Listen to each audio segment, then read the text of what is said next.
On the last episode, I was in Ozamis City. I was checking out the college Baby-Roonies, but then you would never believe what happened, folks.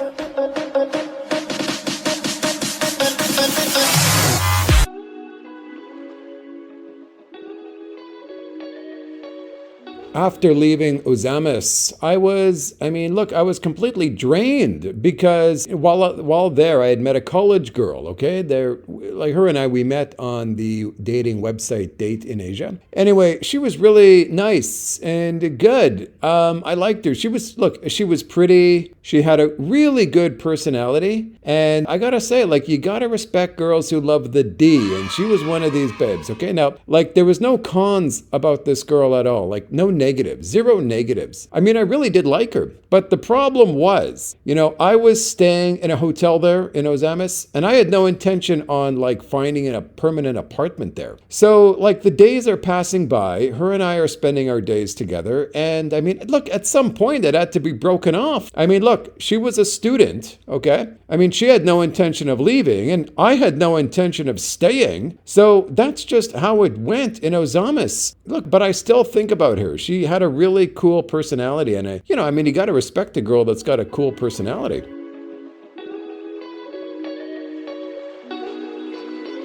After Ozamis, I went up near, it's called Jimenez. I always called it Jimenez before, but it's called Jimenez. I went there to visit a buddy, Mike. I made a video there with him. After Jimenez, I went to a town north of there called Plaridel. Now, Plaridel is interesting, okay? Talk about eyeballs, folks. I guess there are no foreigners in town. There are no foreigners in Plaridel. But, I did not spend much time there in Plaridel. I was only there for an hour or two, but it seemed like the girls there are really interested in foreigners. I'll have to actually go back there and check it out again, get a second opinion on Plaridel. But, I just stopped in Plaridel because I was heading to Dapitan. And my buddy was in Plaridel before, and he said he got a lot of attention from the babes. That's why I did stop there. But if anyone was in Plaridel, please leave a comment in the comment area there. How was the attention from the babes?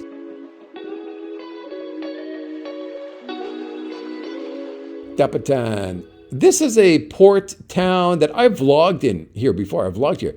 This city reminds me of a California town. It's really cool. Really big beach, like a California style beach. Beautiful, big, long boardwalk. And in Dapitan, I stayed at a really cool hotel, by the way. But what's really nice is that there's this constant breeze in Dapitan throughout the city coming from the ocean. Now, I gotta say, it's a nice city, but it just doesn't resonate with me for some reason, no particular reason. You gotta follow your heart, you know what I mean? But it's just too much of, I call it a sleepy town. Yeah, I don't know what it was, but it just wasn't for me. But when it comes to girls, let me tell you a little story here on what happened.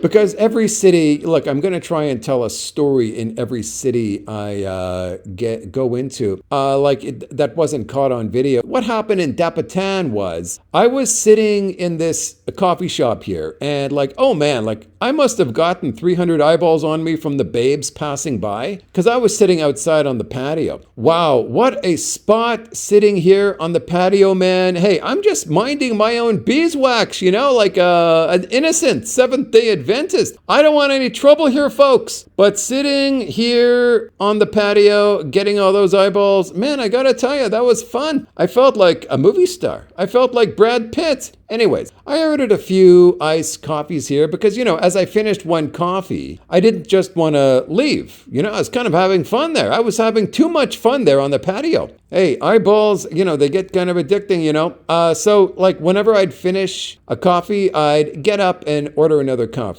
I did enjoy the action going by, I gotta tell you. Hey, if I had more swag, I would have asked at least like one of these girls on a date, or asked one of them to like come and sit down next to me. Hey, Scotty, behave yourself. This is not a bar. These are innocent girls trying to sneak a peek at Whitey. Hey, I hear ya up there. I'm just thinking out loud. I would have asked at least one of them out. But as you know, at this time, I was a man on a missione and a man on a move. So like, I don't have time for a girlfriend yet, okay? Now is not the right time. But if I stayed in Dapitan, like lived there or stayed there long term, I'm sure I would have kept the bedpost rocking, if you can read between the lines, folks. Scotty, are you up there with your plastic girlfriend again? No, Mom, it's a real person this time. I'm in Dapitan.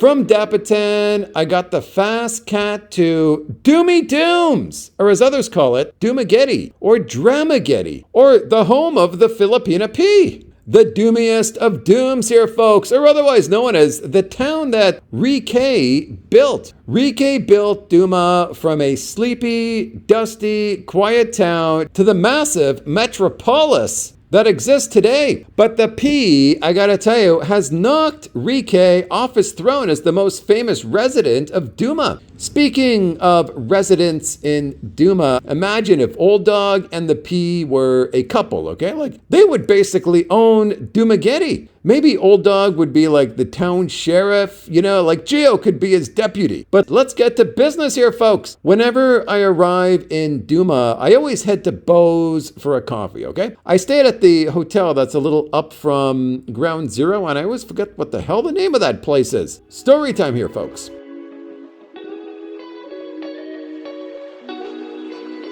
Prior to arriving in Duma, look, I had been talking to a Duma girl, like who I had met on a dating site. I think it was, what was the dating site? Maybe it was Date in Asia. So, her and I, we'd been chatting online for a couple of weeks. And now, like, here I am, I'm arriving in Duma, right? So I can finally meet this girl. I mean, finally, my travels are bringing me to Duma. We can finally hook up, if you know what I'm saying, folks. I mean, we have been chatting about it. I'm excited to meet her. But prior to meeting her, oh my God, it takes a bit of a turn here, folks. I showed a pic of this Duma girl to my buddy, okay? My good friend there, And my friend, this guy, he used to live in Duma, okay? So he sees the pic of this Duma girl. And, oh my God, are you ready for this, folks? Are you ready? He sees the pic of my online Duma girlfriend. He looks at the pic on his phone and compares my pic with his pic. And it turns out, folks, he was already seeing this girl several months earlier while he was living at Duma. So he had already banged this girl. Like, my buddy had banged this girl who I thought I was going to get married to. Not only did he bang her, oh God, it gets worse, man. He got an STD from her. Like, I thought that she was an innocent princess. And here I am planning to meet her the next day. I'm like, oh my God, like what the F, man? He said they weren't even dating. They were just effing. He had a place near her university and she'd have like long 5-hour breaks between classes. So she'd go to his house for some D, I guess. He even sent me pics of her and him as proof, like even a pic of her in his bed. Like, she did have her clothes on, of course. Okay, listen here, folks. Like, talking about rumor, okay, like of Dumageddon girls being recycled by foreigners. Like, look, I am resisting the urge to admit what I think, okay? I'm sure it's just a rumor here, folks. But anyways, just be warned. Like, the online girls in Recycle City, Dumageddon, like, to my heartbreak. My heart was broken here, folks. I did not even contact her when I arrived in Duma. I basically ghosted her. I really wanted to meet her, okay? But I just couldn't after what I learned about her. Like, it wasn't even that she was banging my buddy. It was that he got an STD from her. Like, I didn't want any part of that. I didn't want to go down that path. But hey, look, after a few days in Duma, it was heartbreaking. But look, I take off on my bike, folks. I am out of there. And I never did meet my 2-week love.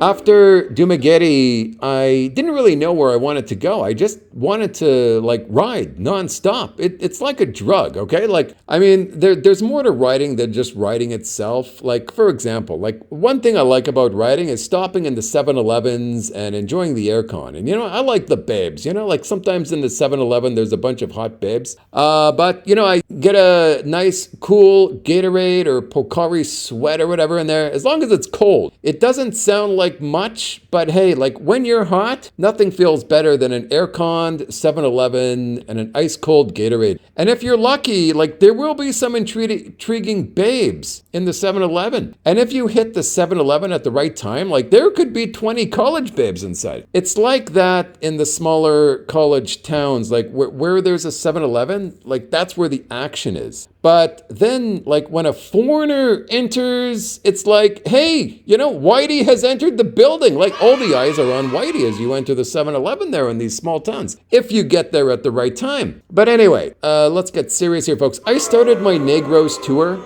heading around like what I call the Southern Loop. And then I was going to go through the mountains, but unfortunately, like I came into a problemo.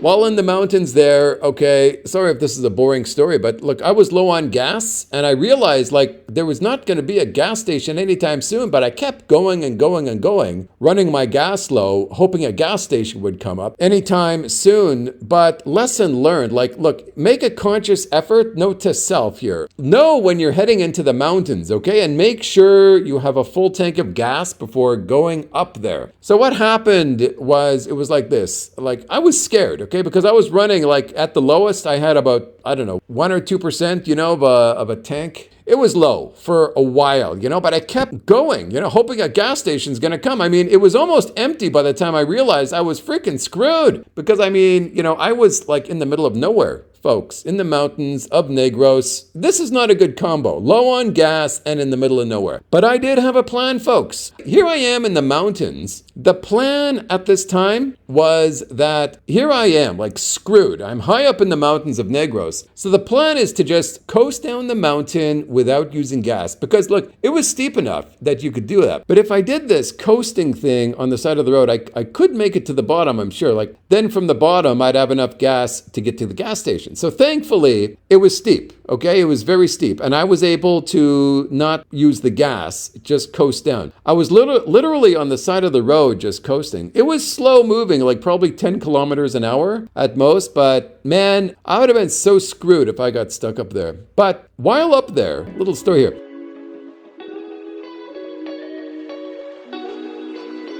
While in the mountains trying to figure out what to do, I had stopped at a Sorry store to see if they sell these gasoline, in those Coca-Cola bottles. And the girl attending her family's little store there was, I am telling you folks, the most beautiful girl I had ever seen. I mean, her face was just beautiful, like better than a runway model. Anyway, she was super shy. She was so shy, in fact. Like, I just asked her if they have any premium gas. And she left. She went to her brother. So the brother came and says that they have no premium, only regular. I said to him, yeah, that's cool. By the way, your sister is really pretty, I said to him. Now, I know this sounds creepy here, folks. But hey, I mean, what else am I supposed to do? He responded with a smile. I asked, like, how old is the girl? Because, like, I don't know, she looked 18, she looked legal. But you never know, right? So you gotta ask.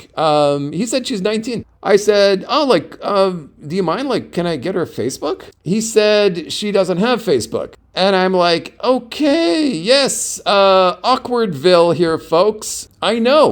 Like, you don't have to comment that was awkward. I know it was awkward. What am I supposed to do, though? But, I mean, dang, man, she was a beaut. I think the truth was that the brother didn't want her getting boned by Whitey. But, I mean, that's just a guess. I don't know. Like, I am just guessing. I'm just projecting here. Anyways, I got out of there before the brother started chasing me with a bolo. But, it was at that time I started my slow descent down, coasting down the mountain. I was able to coast downhill. And by the way, sorry for that cringe story, but I mean, that's what happened. Maybe this coasting down, maybe it took about 40 minutes or so. But by the time I hit flat earth, I had enough gas to get to the gas station. And like unbelievably, the first gas station I had, like there was no premium in the gas station. This is the province, man. But I got to another gas station a little further away and they did have premium. So okay. So now I have a full tank of premium gas. I'm in the middle of nowhere in Negros, near Bayou Gan. And I can't make up my mind like where to go next. Like I hate backtracking. I just didn't want to go back where I already was. I hate doing that. Like I just don't like retracing my steps. I just really did not want to retrace my steps back up the mountain. I felt like taking a different route. You know, sometimes when I'm indecisive, I look for like a sign from up above, or I look into my heart, you know, one of those two options. But my heart was saying at the time, like, bring me to the land of sunshine. And the most famous foreigner in San Carlos is Sunshine Shoulders.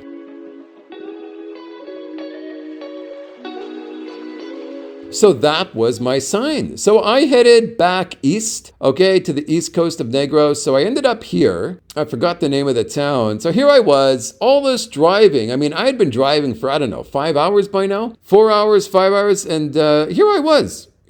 I ended up in this town 30 minutes away from where I started in Duma. But I was still in the mood to ride, luckily. So I rode up the east coast of Negros and I made it just south of San Carlos. Beautiful drive there, by the way, along the coastline of Negros, along the ocean. But by now it's already nighttime and here I am. I'm still driving. But by the time I was just south of San Carlos, it was really dark. I mean, pitch black. And I'm telling you, sometimes, like, I'm totally nuts, man. I decided, like, nah, like, I don't want San Carlos anymore. I want to wake up in the morning in Bacola. Like, F, man. Like, I wish I could swear on here, man. F, my brain drives me nuts sometimes. So I took a left turn toward Bacolod and into the mountains, and this was a mistake because the road was freaking closed halfway to Bacolod. Again, it's the Philippines and the freaking road construction, folks. There was a detour, but it wasn't available to go in the nighttime. But I mean, look, this road construction in the Philippines, it just never ends. And if you drive around the Philippines, you're going to realize the reality of it, the extent of it. Anyway, it was pitch black. I was getting tired, 10 hours of driving at this point, and I can't go forward because the road is closed. So luckily, there was a Red Doors hotel in this little town. But this Red Doors, it stuck out like a sore thumb, as like it was the only thing in town with lights on. So I ended up going to this Red Doors. Thank God it was there. And, you know, I slept there at this Red Doors. And I gotta say, it's another place where foreigners get a lot of attention here. Like, I'm in the Canlaon area of Negros.